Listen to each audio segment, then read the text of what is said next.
జగన్మోహన్ రెడ్డి గారు వెంటనే ఖండించటం. ఈ నేపథ్యంలో ఈయన వైఎస్ఆర్‌సీపీ అభ్యర్థికి ప్రచారం చేయటం. శిల్పారవి ఈ వ్యవహారంలో యాక్టివ్‌గా ఉండటం. అంటే ఇదంతా అదే ఎక్కువ ఇన్‌ఫ్లూయెన్స్ చేసిందంటారా? అల్లు అంటే, అర్జున్‌ని చిరంజీవి గారితో విభేదాలొచ్చేలాగా? అంటే చిరంజీవితో విభేదాలుంటే చిరంజీవి గారు సజెస్ట్ చేసాడు ఇలా అనే మాట కూడా దొర్లుతోంది కదా బయట. హ్మ్.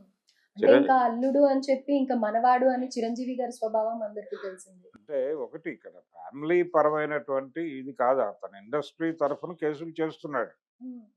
చేస్తున్నాడు కాబట్టి వాళ్ళు వెంటనే యాప్ చేసుకున్నారు. పైగా అతను ప్రొడ్యూసర్‌గా కూడా ఉన్నాడు. 'ఆచార్య' సినిమాకి నిర్మాతల్లో ఆయన కీలకమైన నిర్మాత. కాబట్టి అతన్ని ఇండస్ట్రీ మనిషిగా కూడా చూసి వీళ్ళు వెళ్ళుండొచ్చు కేసు. ఓకే. అంటే అతనికి అర్థమవుతుంది వెంటనే అని. ఆ యాంగిల్‌లో కూడా నిరంజన్ రెడ్డిని ఆశ్రయించి ఉండొచ్చు వీళ్ళు. అయితే జగన్మోహన్ రెడ్డికి, రేవంత్ రెడ్డికి మధ్య ఒక గొడవ ఉంది. హుహు. అంటే అక్కడ ఒక కోల్డ్ వార్ ఉంది. ఈయన ముఖ్యమంత్రి అయినప్పుడు హైదరాబాద్ వచ్చి కేసీఆర్‌ని పరామర్శించి ఎళ్ళాడు తప్ప ఆయన్ని పలకరించలేదు. ఓకే. రెండోది ఆయన కాంగ్రెస్ పార్టీ తరఫున మాట్లాడుతూ జగన్మోహన్ రెడ్డి తిరిగి కడపలో ఎంపీగా కంటెస్ట్ చేస్తాడని ఒక రూమర్ వచ్చింది ఆ టైంలో.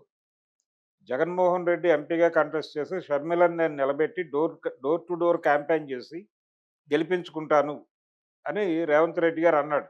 సో, వాళ్ళిద్దరి మధ్య ఒక ఘర్షణ ఉంది. ఓకే. ఘర్షణ ఉండటం వలన ఈ యాంగిల్‌లో అంటే జగన్మోహన్ రెడ్డి వీళ్ళందరూ ఇతనితో ఉన్నారు అని, అందుకని జగన్మోహన్ రెడ్డి మీద ఉన్న కోపంతో అల్లు అర్జున్‌ని అరెస్ట్ చేయించాడు రేవంత్ రెడ్డి అనే అభిప్రాయం కూడా ఉంది ప్రపంచంలో. అయితే ఇంత కాంప్లికేటెడ్‌గా జరిగుంటుందని నేనైతే అనుకోవడం లేదు. ఇంత గందరగోళం, ఇంత ఇన్ని కుట్రలు మనసుల్లో పెట్టుకొని ఉన్నారా అనేది. హ్మ్. అయితే ఇతను వేదిక మీద పేరు ప్రస్తావించలేకపోవడం దగ్గర నుంచి రకరకాల గొడవలు లింక్ అయ్యి వినిపిస్తుంది. నడుస్తున్నాయి దీనిలో. అవును. అందుకని ఈయన ఇప్పుడు అందరినీ కలిసి అన్ అందరినీ మంచి చేసుకునేటువంటి ప్రయత్నంలో ఉన్నాడు అల్లు అర్జున్. అల్లు అర్జున్. అంటే కొంత హై హ్యాండెడ్‌నెస్ నడిచింది అనేది వాళ్ళు అంగీకరిస్తున్నారు. ఈ అంగీకరిస్తున్నటువంటి క్రమంలో భాగంగానే చిరంజీవి గారిని ఇంటికెళ్ళి కలిసాడాయన. అంటే చిరంజీవి గారు ఇతను అరెస్ట్ అయినప్పుడు ఇంటికొచ్చి ఇంట్లో ఉన్న వాళ్ళకి ధైర్యం చెప్పాడు తప్ప, అల్లు అర్జున్ రిలీజ్ అవ్వగానే ఆయన రాలేదు. కేవలం ఆయన సతీమణి మాత్రమే వచ్చారు. సురేఖ గారొచ్చి అల్లు అర్జున్‌కి ధైర్యం చెప్పి వెళ్ళిందావిడ. అంతవరకే. అక్కడ ఇంకెవరు కనపడలేదు. మెగా కాంపౌండ్ నుంచి ఎవరు కనపడలేదు. రామ్ చరణ్ అసలు టోటల్‌గా ఈ వ్యవహారంలో డిసప్పియర్. ఆయన ఎక్కడా కనపడలేదు. ఈయన చిరంజీవి గారి ఇంటికి వెళ్ళినప్పుడు కూడా అక్కడ రామ్ చరణ్ కనిపించలేదు. అయిపోయింది. ఆ తర్వాత నాగబాబు కనిపించలేదు అనుకున్నారు. ఈయనే నాగబాబు గారి ఇంటికెళ్ళాడు. నాగబాబు ఇంటికి వెళ్ళటం ద్వారా నేను ఎవరినైనా కలవాలనుకుంటున్నాను అనేది ఒక ఇండికేషన్ పంపించాడు అల్లు అర్జున్. ఓకే. ఈ ప్రాసెస్‌లోనే నెమ్మదిగా తను సీఎంని కూడా కలవచ్చు. హుహు. రేవంత్ రెడ్డి గారిని కూడా కలిసి తిరిగి అంటే ఇప్పుడు రకరకాల వాదనలు వినిపిస్తున్నాయి దీనిలో.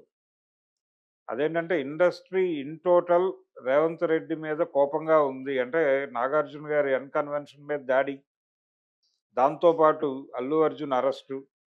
ఆయన ఢిల్లీలో ఒక ఛానెల్‌కి ఇచ్చిన ఇంటర్వ్యూలో ఇంటర్వ్యూ. వాళ్ళు డబ్బులు తీసుకొని వ్యాపారం చేసుకుంటున్నారు. వాళ్ళేమన్నా దేశ సేవ చేస్తున్నారా? లేకపోతే వాళ్ళేవైనా సరిహద్దుల్లో నుంచొని దేశాన్ని కాపాడే ప్రయత్నంలో ఉన్న సైనికులా?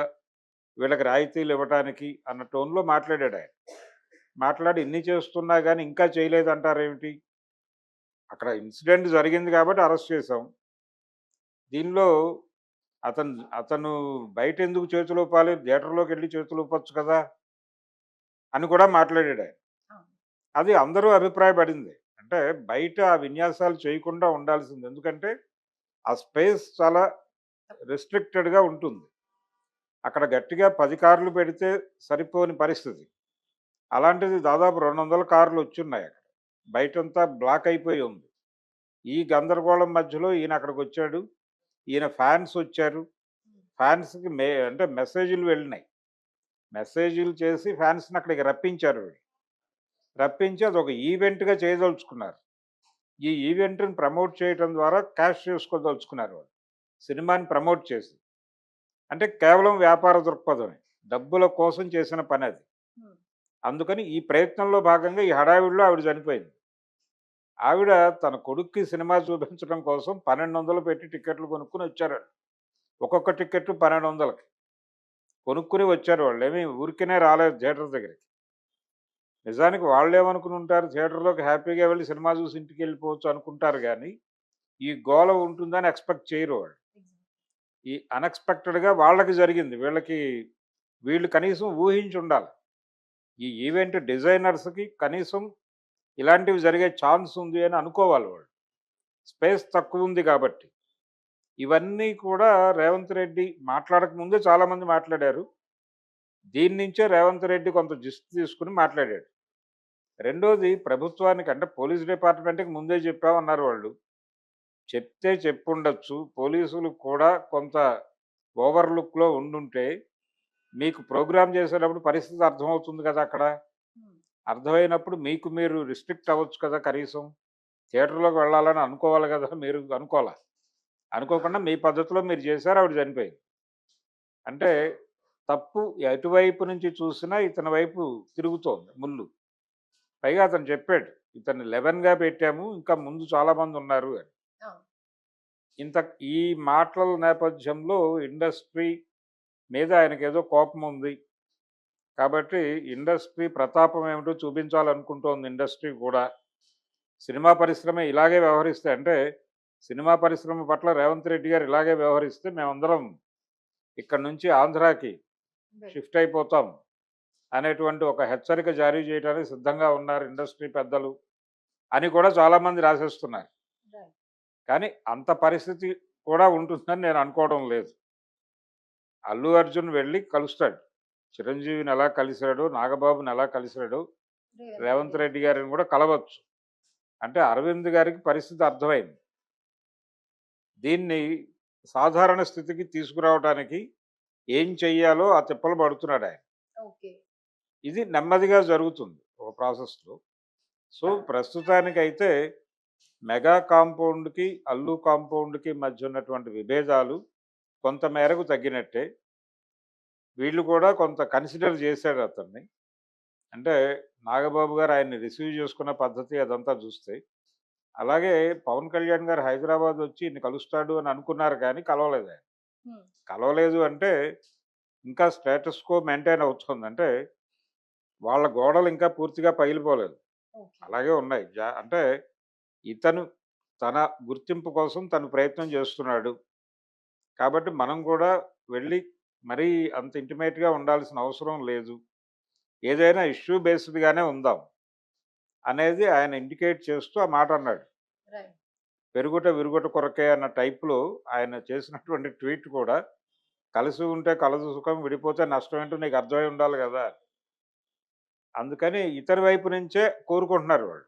ఓకే. ఇప్పుడు ఈయన వెళ్ళి అక్కడ చంద్రబాబు ఫోన్ చేశాడు అరవింద్ గారికి. మీరేమి ఆందోళన పడకండి, ఏం కాదు అని. కాబట్టి చంద్రబాబుని కలవాల్సిన అవసరం ఉంది. అలాగే వెళ్ళినప్పుడు పవన్ కళ్యాణ్‌ని కూడా కలవాల్సిన అవసరం ఉంది. సో, ఓన్ బ్రాండ్ నిలుపుకోవాలి అన్న దీంట్లో ఏవేవో తప్పులు రాంగ్ స్టెప్స్ ఏస్తూ వెళ్లారు. ఇప్పుడు మళ్ళీ అవి కరెక్ట్ కాదు అని చెప్పి అందరిని ఆశ్రయించడం జరుగుతుంది. అంతే. అంటే ఇది జరుగుతుంది. అవును. ఇలాంటిది జరుగుతుంది. అయితే ఎక్కడ కలిసుండాలి, ఎక్కడ తన ఉనికిని నిలబెట్టుకోవాలి అనేది తెలియాలి. హ్మ్. హ్మ్. తెలియకుండా వన్ సైడెడ్‌గా వెళ్ళటం వలన జరిగిన ప్రమాదం. అందుకని ఇప్పుడు అందరినీ కలుపుకొని వెళ్ళటానికి ప్రయత్నం చేస్తున్నారు. రైట్. ఆ ప్రయత్నంలో భాగంగా ఆయన పవన్ కళ్యాణ్ వచ్చి ఈయన్ని కలవటం కంటే కూడా ఈయన వెళ్లి కలవటమే మంచిది. రైట్. ఇప్పుడు ఇదంతా అయిపోయాక విజయవాడ వెళ్తాడాయన. హ్మ్. అమరావతి వెళ్ళి ఆయన చంద్రబాబుని అలాగే పవన్ కళ్యాణ్‌ని ఇద్దరిని కలిసే అవకాశాలున్నాయి.